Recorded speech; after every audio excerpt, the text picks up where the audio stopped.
সংবিধান হত্যা দিবস, কেন্দ্রীয় সরকারের নতুন সিদ্ধান্তে ছড়িয়েছে বিতর্কের ঝড়। আর এই সিদ্ধান্তকে ঘিরেই বিস্ফোরক মন্তব্য করেছেন পশ্চিমবঙ্গের মুখ্যমন্ত্রী মমতা বন্দ্যোপাধ্যায়। 25শে জুন যে দিনটা দেশের ইতিহাসে কালো দিন হিসাবে চিহ্নিত। 1975 সালে এই দিনেই দেশের গণতন্ত্রকে পদদলিত করে জরুরি অবস্থা অর্থাৎ এমার্জেন্সি ঘোষণা করা হয়।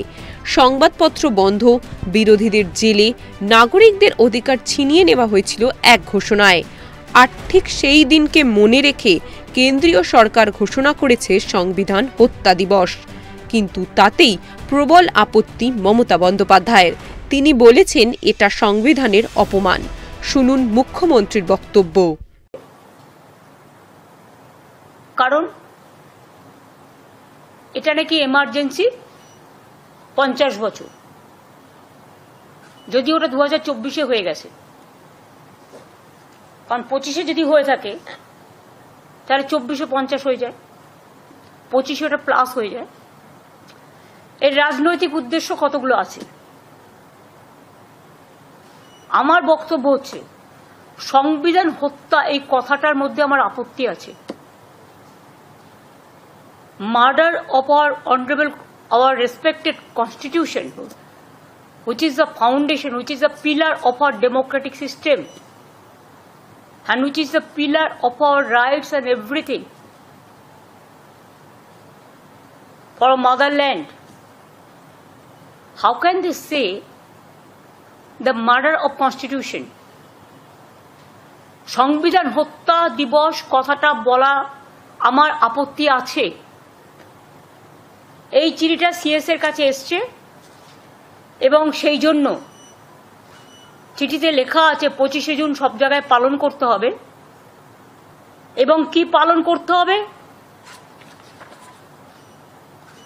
আমরা বলি না, mother of thieves south's most, চোর কি মাই জোরসে বলে।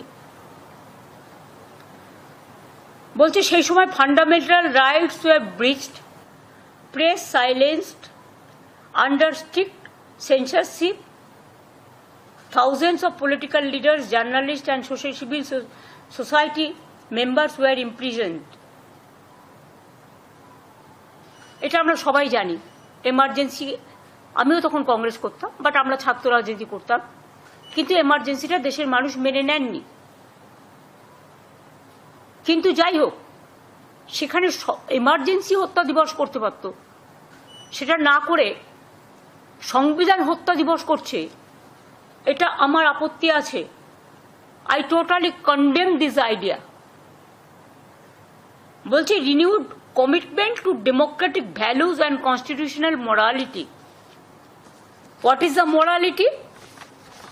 দে are asking the central government, Bangla আমি বলছি পরে, more power to democracy, India mother of democracy, long live democracy. এবং সংবিধান হত্যা দিবস হিসেবে ওরা একটা ফিল্ম দেখাবে। আমার কথা হচ্ছে, আজকে কি ডেমোক্রেসি ভারতবর্ষে আছে? তাহলে গণতান্ত্রিক পদ্ধতিতে প্রতিদিন তো একটা করে গণতন্ত্র হত্যা দিবস পালন হতে পারে। প্রতিদিন তারা গণতন্ত্রকে হত্যা করছে, প্রতিদিন fundamental rights of the people কাটছে। They bulldoze the state economy and all state government the fundamental rights also.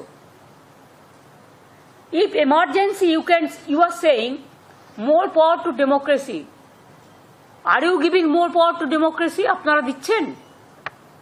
আপনাদের ভাষা, আপনাদের কথা, রোজ সংবিধান বদলাচ্ছেন আর নিজেদের পরিকল্পিত নকল একটা ধর্ম মানুষের উপর চাপিয়ে দিয়ে আপনারা আপনাদের নিজেদের एजेंडा, आप लोगों का अपना एजेंडा लोगों का ऊपर आप दे रहा है। और हॉट स्टेट में बंगाल के लिए आप झूठा बात कहते हैं, जुमला सरकार, गंदा बात कहते हैं। हॉट स्टेट का डेमोक्रेसी आप तोड़ दिया। आप पार्लियामेंट, जो इंडियन पार्लियामेंट में जिसमें हमारा कॉन्स्टिट्यूशन पास हुआ था, वो पार्लियामेंट भी आप छीन लिया, नया बनाया आपका मुताबिक, नतून बानिয়েছেন। কিন্তু প্রশ্ন হচ্ছে যে নেত্রী বারবার নিজেই সংবিধানের সীমারেখা ভেঙে ফেলেছেন, বিরোধী নেতাদের জেলে পুরেছেন, মিডিয়ার কণ্ঠরোধ করেছেন, তিনি কিভাবে সংবিধান রক্ষার কথা বলেন? উদাহরণস্বরূপ 2023 সালের পঞ্চায়েত ভোট, তৃণমূলের রাজ্যে পুলিশ আর তোলাবাজদের ছায়ায় হয়েছিল নির্বাচনী যুদ্ধ। বিরোধী প্রার্থীদের মনোনয়ন জমা দিতেই দেওয়া হয়নি, সাংবাদিকেরা আক্রান্ত হয়েছিল, কোথাও কোথাও বুথ দখল, খোলা আগ্নেয়াস্ত্রের ব্যবহার করা হয়েছিল। তখন কি সংবিধান ছিল?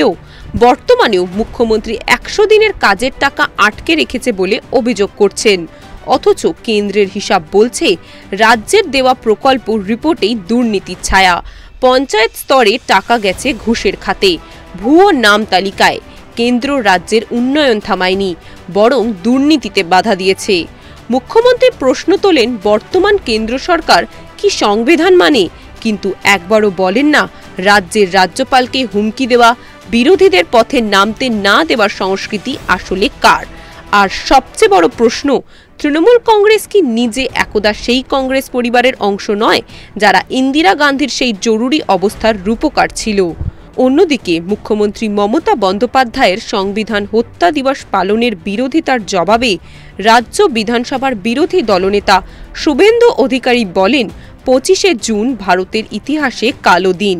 শুধু বিজেপি নয়, প্রতিটি দেশপ্রেমিক নাগরিক দিনটিকে স্মরণ করে। জরুরি অবস্থার সময় পশ্চিমবঙ্গে বহু মানুষ তাদের মতাদর্শের জন্য জেলে গিয়েছিলেন। প্রতি বছর তাদের সংবর্ধনা দেওয়া হয়, এবারও হবে। তিনি আরও বলেন, যারা সত্যকে অস্বীকার করে তারা ইতিহাস থেকে পালাতে চায়, কিন্তু আমরা গণতন্ত্রকে শ্রদ্ধা করি এবং সংবিধান রক্ষার এই বার্তায় পৌঁছে দেব বাংলার প্রতিটি ঘরে। সংবিধান की जरूरत नहीं है।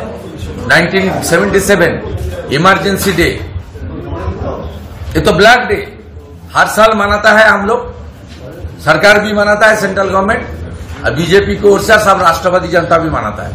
यहाँ बंगाल में बहुत आदमी है जो इमरजेंसी के दौरान ड्यू टू पॉलिटिकल रीजन,